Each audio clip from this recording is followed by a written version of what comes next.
বিয়ে না হলে বুঝতে পারতাম না পৃথিবীতে যে এমন একটা ঘর আছে যেখানে তোমাকে একাকিত্ব বোঝায়। মন খারাপ হলে কেউ পাশে থাকার নাই।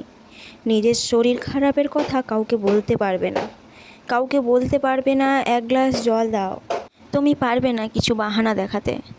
তোমার মন কি চায় তুমি সেটাও কাউকে বলতে পারবে, কিন্তু হ্যাঁ, বলতে পারবো একজনকেই শুধু, নিজের স্বামী। সে যদি না বোঝে তাহলে আর কাউকে কোনো বোঝানোর ইচ্ছাও থাকবে না।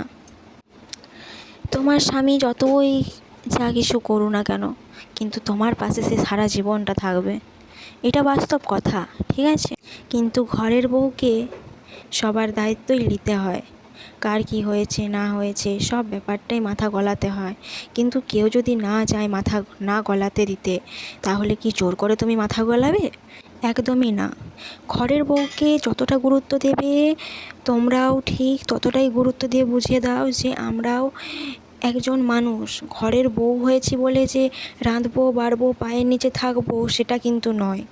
নমস্কার বন্ধুরা, আমি মৃন্ময়ী। আমার ব্লগের নাম রিন সমর ব্লগ। আমার একটি ফুল ব্লগে তোমাদের সবাইকে জানাই অনেক অনেক স্বাগত। তোমাদের সাথে গল্প করতে করতে আমার অনেক কাজ এগিয়ে ফেলেছি আমি।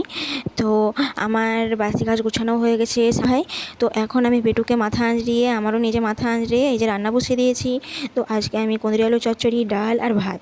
তো এই যে রান্না কমপ্লিটও হয়ে গেছে, তো আর খুলে দেখালাম না। তো এই যে বেটুর সঙ্গে একটু মজা করতেছি, বেটুকে একটু পড়তে বসিয়ে দিয়েছি। এই যে পেন নিয়ে একটু গেবড়াগেবড়ি করে নিল।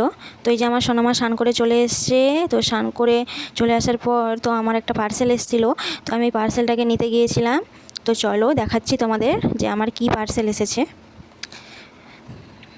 তো দাদাভাই খুলে দেখাচ্ছে, কারণ আমার ওপেন বক্স ছিল তাই খুলে দেখাচ্ছে। তো আমি একটা স্ট্যান্ড রিং লাইট অর্ডার করেছিলাম, তো নিয়েছি।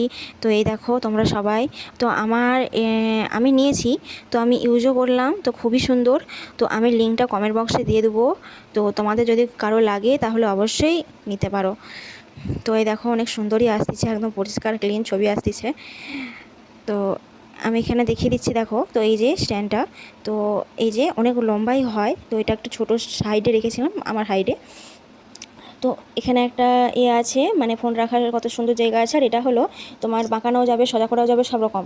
আর এখানে ওঠানোও যাবে, নামানোও যাবে, আর এটা ওঠানো আর নামানো যাবে। তো এটা 3 পা আছে স্ট্যান্ডটার। তো চলো আমি তখনকে বেটুকে খাইয়ে দেই। তো বেটুকে খাওয়ানোর পরে তো এখন একটু দুষ্টুমি আরম্ভ করে দিয়েছে ওর বাবার সঙ্গে। তো প্রচুর দুষ্টুমি করে, তো ওকে এক নিমেষে চোখের আড়াল করতে পারি না, কারণ প্রচুর দুষ্টু আমার মেয়েটা। দুপুরের ভাত ঘুমলিয়ে উঠে পড়েছি। তো এর বাপ যে এখনও ঘুম থেকে ওঠেনি। তো তোমাদের দাদাভাই উঠে পড়েছে। তো তোমাদের দাদাভাইকে যে চা দেবো।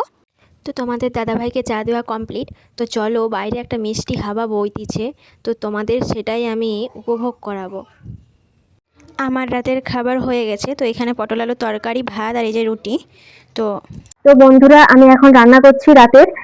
তো আমি এই ভিডিওটা এখানেই শেষ করছি। তো কালকে আবার একটা নতুন গল্প নিয়ে দেখা হবে তোমাদের সাথে। তো আমার ভিডিও কেমন লাগলো তোমাদের অবশ্যই কমেন্ট করে জানাবে। আর যারা নতুন দেখছো তারা ফেসবুক থেকে দেখলে ফলো করে দেবে, আর ইউটিউব থেকে দেখলে সাবস্ক্রাইব করে দেবে। তো আজকের মতো সবাই ভালো থাকবে, সুস্থ থাকবে, সাবধানে থাকবে। তো টাটা, গুড নাইট। আমার ভালোবাসা নিও সবাই, ঠিক আছে?